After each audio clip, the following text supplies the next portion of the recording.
তাফসীরুল কোরআন নামে কোরআনের অপব্যাখ্যা। আপনারা জানেন কোরআন শরীফের তাফসীর করতে এই মানুষের মাঝে কয়টি ইলমের প্রয়োজন? মুফাসসিরে কোরআন হওয়ার জন্য কত বৈশিষ্ট্যের প্রয়োজন, কত ইলমের প্রয়োজন। চায়ের দোকানে বসে বাংলা পড়ে কোরআন শরীফের তাফসীর করলে এটা তাফসীর হবে না, এটা তাকসীর হবে। এটা তাফসীর হবে না, এটা তাকসীর হবে। মুসলমানের খেদমত হবে না, ইসলাম বিভ্রান্ত হয়ে যাবে, ইসলামকে জবে করে দেওয়া হবে। সেজন্য যারা মুফাসসিরে কোরআন দাবি করতেছ তাদের সাথে আমরা বসতে চাই, তাদের সাথে আমরা বসতে চাই। যদি আমাদের সামনে যদি তাফসীর করতে পারেন তাহলে আমরা মেনে নেব আপনার মুফাসসিরে কোরআন। চ্যালেঞ্জ করলাম আমি, যদি তাফসীরের কোরআন মাহফিলে আমাদেরকে আসার অনুমতি দেওয়া হয়, আর কেউ গেল যাক না যাক, আমি যাব, আমি যাব, আমি তাফসীরুল কোরআন কিভাবে করতে হয় দেখব। আমরা বয়স হয়ে গেছে, আমাদের শরীর দুর্বল হয়ে গেছে। তাফসীরুল কোরআন নামে যারা বিভ্রান্ত করতে চান, আমি আপনাদের খেদমতে বলবো সঠিক তাফসীর করে আমাদেরকে শোনান, দেখান। কোরআন শরীফের আয়াত পড়তেছ একটা, তাফসীর করতেছ আরেকটা। কোরআন শরীফের তাফসীর করতেছ, আয়াত পড়তেছ একটা, এখানে রাজনৈতিক কথা বলতেছ, এখানে আন্দোলনের কথা বলতেছ, মারামারি জিহাদের কথা বলতেছ। এটা কোন ধরনের তাফসীর? কোরআনের তাফসীর সমাজকে অশান্ত করে না, বরং অশান্ত সমাজকে শান্তির নীড়ে পরিণত করে কোরআনের তাফসীর। এখানে আমার আকাবেরিন উলামায়ে কেরাম লাগবে না, আমি ক্ষুদ্র থেকে ক্ষুদ্র, আমার সামনে যদি তাফসীর করতে পারেন, আমি চ্যালেঞ্জ করতেছি, কোরআন শরীফের তাফসীর একটা আয়াত দেব, আপনারা একটা আয়াত নির্বাচন করবেন, এই আয়াতের তাফসীর যদি সঠিকভাবে করে দিতে পারেন তাহলে আমরা মানব। তো আপনি মুফাসসিরে কোরআন, বিভ্রান্ত করবেন না প্লিজ।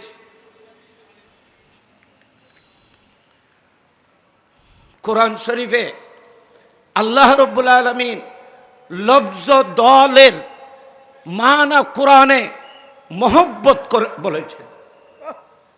আমি কোরআন শরীফ থেকে এই আয়াতের তাফসীর একটা জবাব, যেটা আলা হযরত রাদিয়াল্লাহু তাআলা করেছেন, এটা যে কোরআনের আয়াতের অন্যান্য আয়াতের সাথে সামঞ্জস্য, সেটা প্রমাণে আমি কোরআন শরীফের অন্য দুটি আয়াত পেশ করতেছি। কোরআন শরীফের মধ্যে আছে ইজ ক্বালু, একটু খেয়াল করেন, ইজ ক্বালু লা ইউসুফু আহাব্বু ইলা আবিনা মিন্না ওয়া নাহনু উসবাতুন ইন্না আবানা লাফি দালালিম মুবিন। এখানে দালালিম মুবিন বলা হয়েছে। ইউসুফ আলাইহিস সালামের ভাইয়েরা, আপনারা একটু মনোযোগী তারপরে বুঝতে পারবে, ইউসুফ আলাইহিস সালামের ভাইয়েরা ইয়াকুব আলাইহিস সালামকে বলেছিলেন, এরা 12 ভাই, তন্মধ্যে হযরতে সৈয়দনা ইউসুফ আলাইহিস সালাম এবং ওনার ভাই বিনিয়ামিন, এরা 2 ভাই 1 মায়ের। হযরতে ইয়াকুব আলাইহিস সালাম ইউসুফ আলাইহিস সালামকে মহব্বত করতেন, বেশি মহব্বত করতেন। বেশি মহব্বত সন্তান হিসেবে নয়, বেশি মহব্বত এই জন্য যেহেতু আল্লাহ ওনাকে নবুয়তের নূর দান করেছেন, স্বাভাবিক উনি নবী হবেন, নবী হিসেবে ওনাকে মহব্বত করবে। আল্লাহ রাব্বুল আলামিন ইউসুফ আলাইহিস সালামকে পৃথিবীর সমস্ত সৌন্দর্যের অর্ধেক সুন্দর শুধু আল্লাহ ইউসুফ আলাইহিস সালামকে দান করেছিলেন। আপনারা জানেন ছোট কাল থেকে ইউসুফ আলাইহিস সালামকে ইয়াকুব আলাইহিস সালাম মহব্বত করতেন। অনেক সময় মহব্বত বিপদের কারণ হয়, বেশি মহব্বত বিপদের কারণ হয়। ইউসুফ আলাইহিস সালাম যখন জেলখানা থেকে বের হচ্ছিলেন, তো ওনার নান বাই রুটিওয়ালা, যিনি ওনাকে রুটি বানিয়ে খাওয়াইতেন, ইউসুফ আলাইহিস সালামকে যখন জেলখানা থেকে বের করা হচ্ছিল, তখন ওই রুটি বানিয়ে যিনি খাওয়াইতেন সেই ইউসুফ আলাইহিস সালামকে জড়িয়ে কাঁদতেছেন। কেঁদে বলতেছেন, হুজুর আপনি জিয়লখানার মধ্যে ছিলেন, আমি আপনার মায়া প্রেমের মধ্যে পড়েছি। আপনি যদি জিয়লখানার থেকে চলে যান আমি তো আর বাঁচব না। আমি তো আপনাকে ভালোবাসি, মহব্বত করি, আমি আপনার প্রেমে পড়েছি। আপনি যদি জিয়লখানা থেকে চলে যান আমি তো আর বাঁচব না। ইউসুফ আলাইহিস সালাম বলতেছেন, নান ভাই রুটিওয়ালাকে বলতেছে, বাবা আর মহব্বত করিও না, আমি মহব্বত থেকে ফানা চাইতেছি, আর মহব্বত করিও না। আমার বাবা আমাকে মহব্বত করেছিল, ভাইয়েরা আমাকে সেই মহব্বতের বলি করে আমাকে গর্তের মধ্যে নিক্ষেপ করেছিল, আমাকে জুলাইখা এক মহব্বত করেছিল, সেই মহব্বতের কারণে আমাকে জিয়লখানার মধ্যে বন্দী হতে হয়েছে। তুমি আবার আমাকে মহব্বত করতে শুরু করেছ, তোমার এই প্রেম জানি না আমাকে কোথায় নিয়ে যাবে। সুতরাং আমাকে আর মহব্বত করিও না, আমি আর মহব্বত চাই না, মহব্বতের অবস্থা আমি বুঝতে পেরেছি, তুমি আর মহব্বত করিও না। ইউসুফ আলাইহিস সালামকে আপনারা জানেন, ইয়াকুব আলাইহিস সালাম ভালোবাসতেন, মহব্বত করতেন, ঠিক না? ইউসুফ আলাইহিস সালাম মহব্বত করতেন, তো ইউসুফ আলাইহিস সালামকে মহব্বত করতেন। ভাইয়েরা এটা সহ্য করতে না পেরে ভাইয়েরা বলতেছে, ইজ কালু, আপনারা একটু মনোযোগী, কোরআন শরীফের কিভাবে অপব্যাখ্যা করা হয়েছে, আর আলা হযরত কোরআন শরীফের কত সুন্দর তর্জমা করে গোটা বিশ্বের মুসলমানের ঈমান আকীদাকে সুরক্ষা করেছেন। বলতেছেন, ইজ কালু লা ইউসুফু ওয়া আখুহু আহাব্বু ইলা আবিনা মিন্না। ইউসুফ আলাইহিস সালাম এবং ইউসুফ আলাইহিস সালামের ভাই আমাদের বনিয়ামিন, ওই ভাইয়েরা 10 ভাই বলতেছে, এরা আমাদের চাইতে ইউসুফ আলাইহিস সালামের কাছে বেশি মহব্বতের।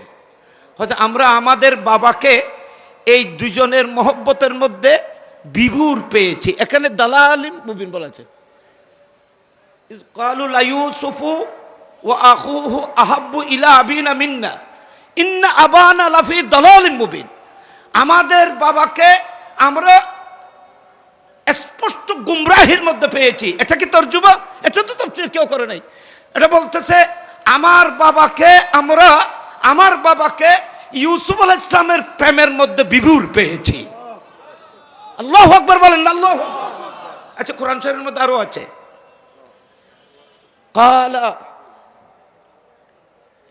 কালা নিসওয়াতুন ফিল মদিনা।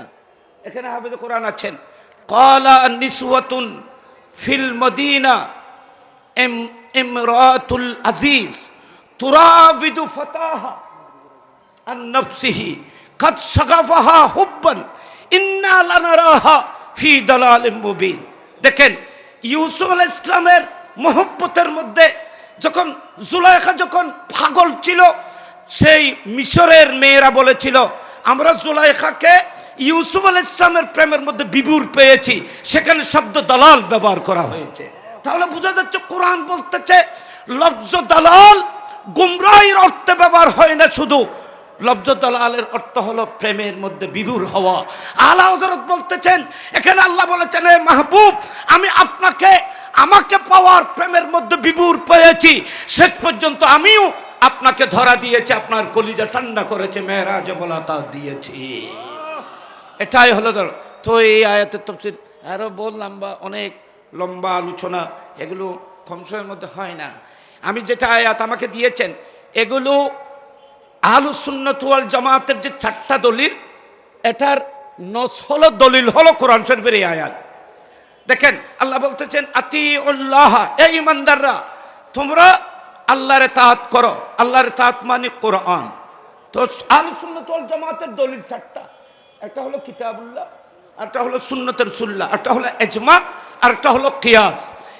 যারা শুধু আলে কোরআন বলে এরাও গোমরা, আর যারা বলে আলে হাদিস এরাও গোমরা, যেহেতু কোরআনে পাকের দ্বারা আদিল্লাতুশ শরঈয়্যা 4টা, এই 4টির দলিল এই আয়াতটি। আযান চলতেছে,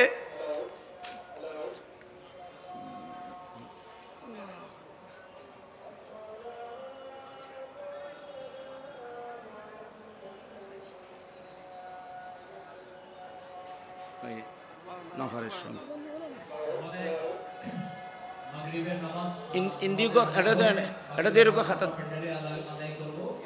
এরপরে ধারাবাহিক তাকবীর পর্ব চলবে। সবাইকে মাহফিলের প্যান্ডেলে যাদের উজু নাই পাশের জায়গার মধ্যে আমাদের উজু করার ব্যবস্থা আছে, আপনারা উজু করে প্যান্ডেলে চলে আসবেন। একটি প্রসিদ্ধ আয়াত কোরআন শরীফের মধ্যে আছে, ওয়াওয়াজাদাকা দাল্লান ফাহাদা। আপনারা দেখেন, আপনারা তাফসীরের কিতাব খুলে দেখুন, মাঠে ময়দানে না, অনেক তাফসীর নামে বন্ড হয় তাফসীর গুলোর মধ্যে কি বলা হয়েছে জানেন? ওয়াওয়াজাদাকা দাল্লান, হে নবী আমি আপনাকে গোমরাহ পেয়েছি, আমি আপনাকে পথভ্রষ্ট পেয়েছি, আমি আপনাকে রাস্তা দেখিয়েছি। আপনারা বলেন যারা রাসূল পাককে গোমরাহ বলবে তাদের ঈমান থাকবে? একটু বড় করে বলুন, ঈমান থাকবে? তো যাদের মক্তবাতুল ফিকিরে যে সমস্ত নামদারি আলেমরা রাসূল পাক সাল্লাল্লাহু আলাইহি ওয়াসাল্লামকে গোমরাহ বলেছে, দল্লান বলেছে, গুমরাহ বলেছে, অনেক তাফসীর উঠিয়ে দেখুন, সেই নামদারি কিছু মুফাসসিরে কোরআন রাসূল পাক সাল্লাল্লাহু আলাইহি ওয়াসাল্লাম বলেছে আপনাকে পথভ্রষ্ট পাওয়া গেছে, আল্লাহ আপনাকে রাস্তা দেখিয়েছেন। হালাকে এই তরজমা যদি ওয়াজাদাকা দাল্লানের করা হয় তো কোরআন শরীফের আরেকটি আয়াতের সাথে সংঘর্ষ হবে।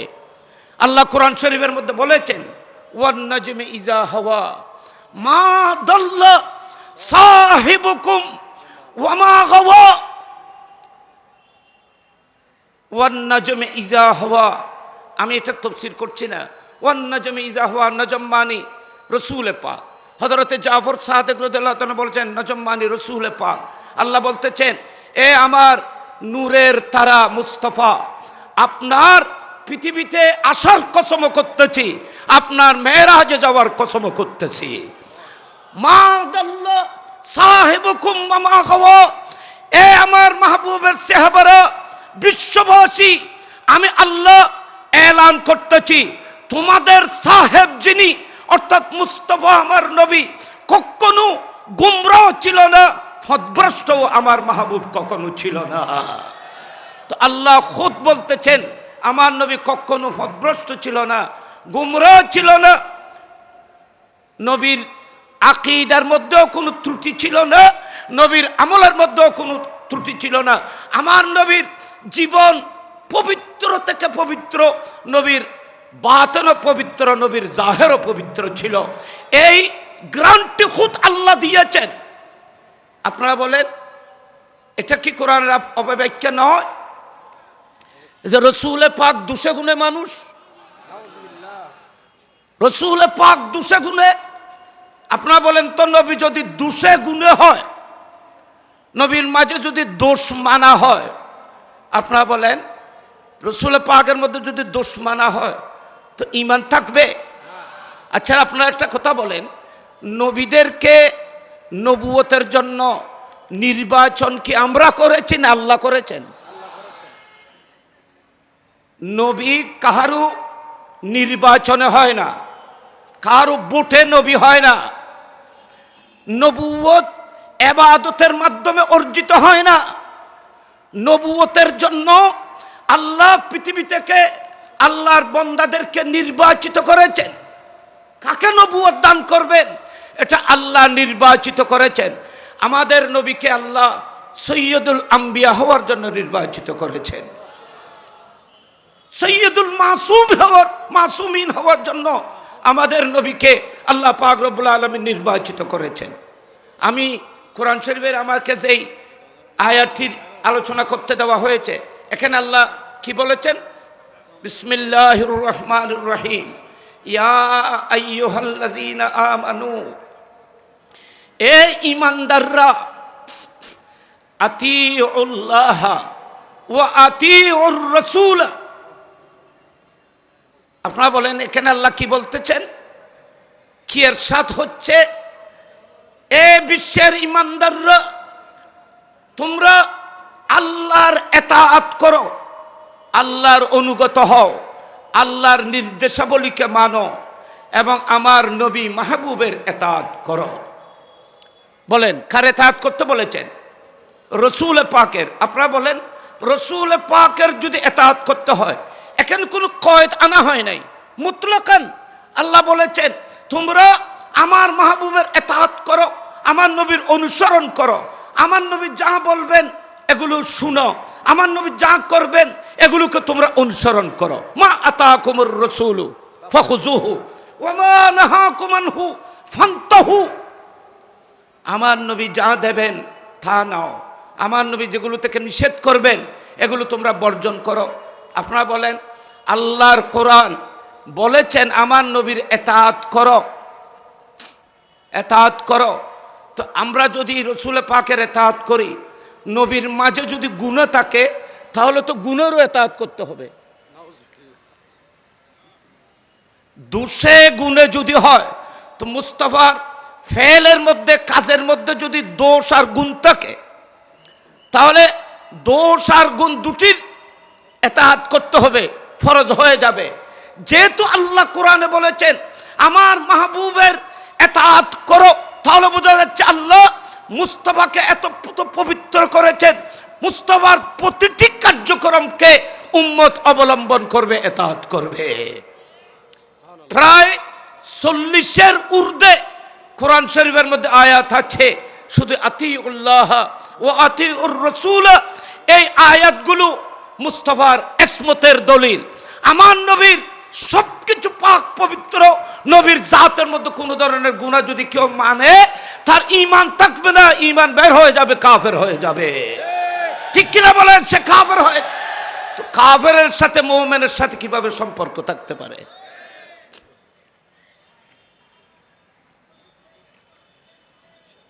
ওয়াজাদাকা দাল্লান ফাহাদা।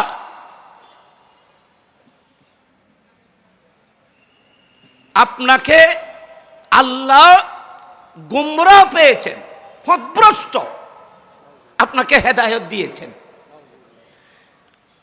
সমস্ত বাতিলদের তাফসীরে এই ধরনের তরজমা করা হয়েছে। আলহামদুলিল্লাহ আহলুস সুন্নাত ওয়াল জামাতের সেই প্রসিদ্ধ তাফসীর কনজুল ঈমান, আপনার আলা হযরতের কনজুল ঈমান এই তাফসীর আপনার হাতের মধ্যে উঠিয়ে দেখেন। আলা হযরত সেই সময় সেই বন্ড মুফাসসিরিনে কেরামের মোকাবেলা করেছেন, যারা কোরআন শরীফের অপব্যাখ্যা করেছিল, মানুষের ঈমান বিধ্বংসী তাফসীর করে জাতির মধ্যে বিভ্রান্ত সৃষ্টি করেছিল। এর বিরুদ্ধে যুদ্ধ আলা হযরত করেছেন, উনি কলম দিয়ে করেছেন, সবকিছু দিয়ে করেছিলেন।